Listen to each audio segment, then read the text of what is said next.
Good morning, everybody. Well, beautiful morning. At least we can say that about this morning. I hope you're all keeping well and not too despondent over the current change in our circumstances. Wow, did you have a good break? I know it was a bit wet, wasn't it? But still, here we go. I was sort of sat watching one of my favourite programmes yesterday, and it's Bargain Hunt, and it reminded me of one week when one couple bought an old Dansette record player and the other couple bought one of these transistor radios where you have to turn the dial to get your program. And it took me back to when I was first married, and there we were. I was taken over to Germany for the first time in my life, living in a flat outside of barracks, and my only entertainment was a Dansette record player and this radio. And of course, the radio, the only station which you could tune into was British Forces um, radios over there. But it was that very fine dial you used to have to turn just to get that right megahertz or whatever it was in those days, or the Fahrenheit. I don't know. Fahrenheit? No, that's temperature, isn't it? Anyway, just to tune in. And if you move the radio slightly, it went, or the signal would be blown. I was thinking how fortunate we are today that we can just turn on the television and it's there instantly. That is, of course, until your television is linked to the Wi-Fi and the Wi-Fi goes down. Now, it's not just televisions that's linked to Wi-Fi, and I treated myself a little while ago to a sewing machine that does embroidery, but it's linked to the Wi-Fi, which means that I can download designs to my computer, do whatever I want to do or can do with them, and then I can just push a button and send the designs to the sewing machine. And that's been working perfectly well for the past, I don't know, 20 months or so. That was until last week.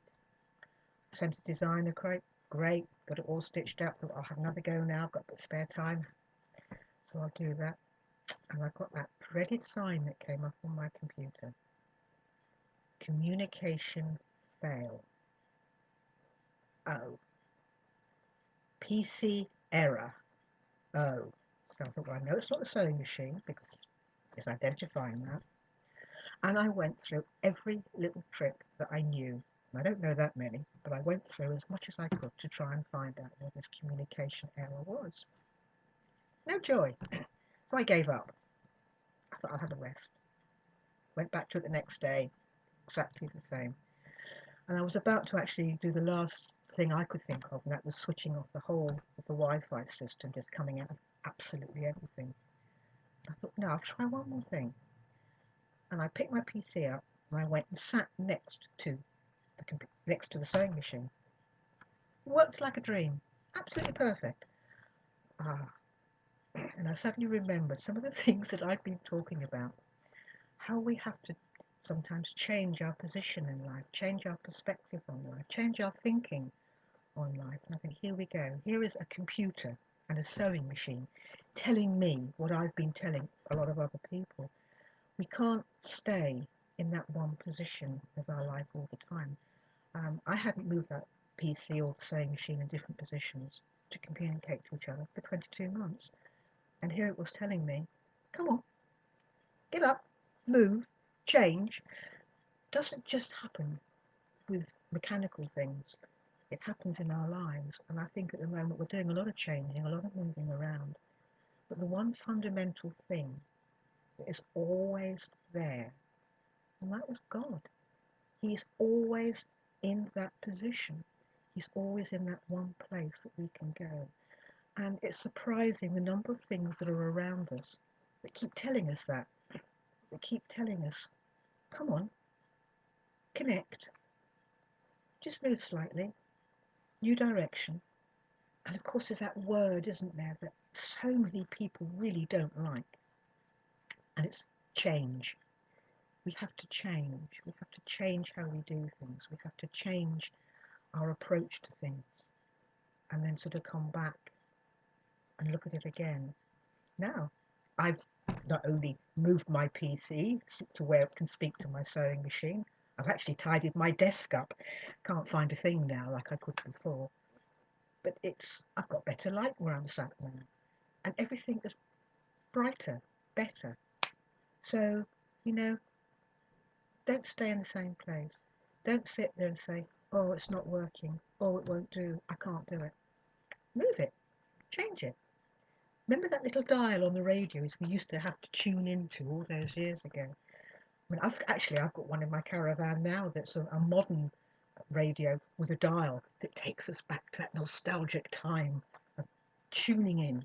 And I think we have to perhaps re-engage with tuning in to what's going on around us, tuning in to the fact that God's up there, doesn't use Wi-Fi, he uses something much simpler.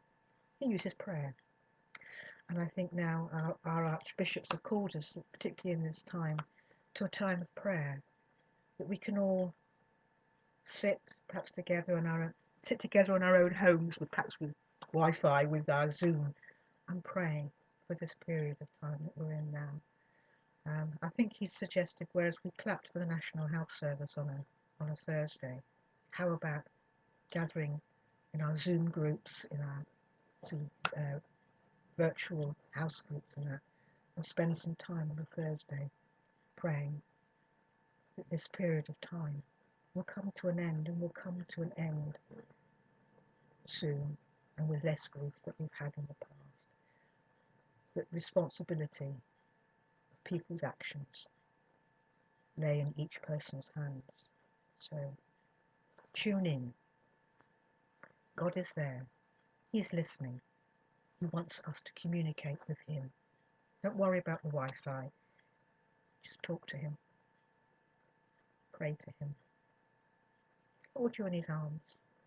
Shout at him if you want to. He's got broad shoulders. But he's there. He loves you. So be safe.